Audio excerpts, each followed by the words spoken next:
Hello everyone, welcome to the my YouTube channel. तर जानेवारी महिन्याची आज आहे 10 तारीख आणि डिसेंबर महिन्याचा हप्ता हा तुम्हाला भेटलेला नाही.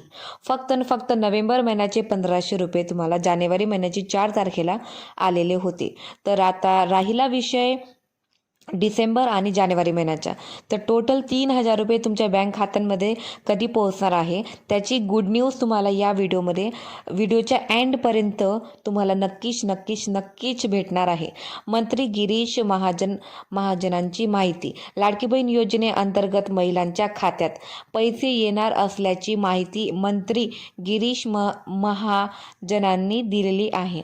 त्यांनी एक्स या प्लॅटफॉर्मवरून ट्विट करत माहिती दिली आहे. त्यांनी आपल्या सोशल मीडियावर पोस्ट केलेले आहे.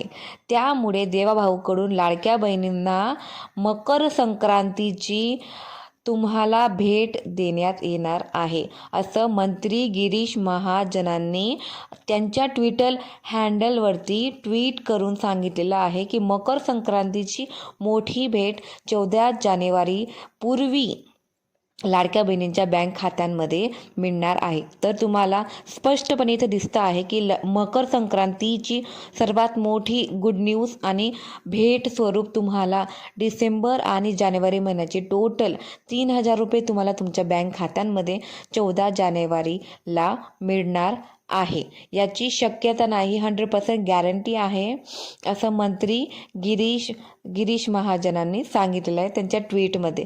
तर तुम्हाला माहिती पडलं असेल की डिसेंबर महिना आणि जानेवारी महिन्याचे टोटल 3000 रुपये तुमच्या बँक खात्यांमध्ये लवकरात लवकर मकर संक्रांतीच्या आतच तुमच्या बँक खात्यांमध्ये पोहोचले जाणार आहे. तर तरीसुद्धा ज्यांनी नोव्हेंबर महिन्याचे हप्ते ज्यांचे बाकी राहिलेले असेल त्यांनी पटापट मला कमेंट करा की तुमचे कुठल्या महिन्याचे हप्ते बाकी आहेत. आणि नोव्हेंबर महिन्याचे जर हप्ते बाकी राहिलेले असेल तर त्यांनी KYCची प्रक्रिया ही व्यवस्थितरित्या पार पाडलेली नसेल म्हणून त्यांचे हप्ते थांबवलेले आहेत. किंवा तुमच्या बँक खात्यांमध्ये जे ट्रान्झॅक्शन तुम्ही काढून पहा, तुमच्या बँक खात्यांमध्ये ट्रान्झॅक्शनमध्ये 1500 रुपये आलेले आहेत किंवा नाही. कारण की बहुतेक महिलांच्या बँक खात्यांचा जो मेसेज असतो, बँक खात्यांमध्ये 1500 रुपये डेबिट झालेला मेसेज हा येत नाही. तर तुम्ही एक वेळेस चौकशी करून पहा की बँक ट्रान्झॅक्शन हिस्ट्री तुम्ही काढून पहा किंवा पासबुकवरती तुम्ही एंट्री मारून पाहू शकता की 1500 रुपये तुमच्या बँक खात्यांमध्ये आले आहेत किंवा नाही.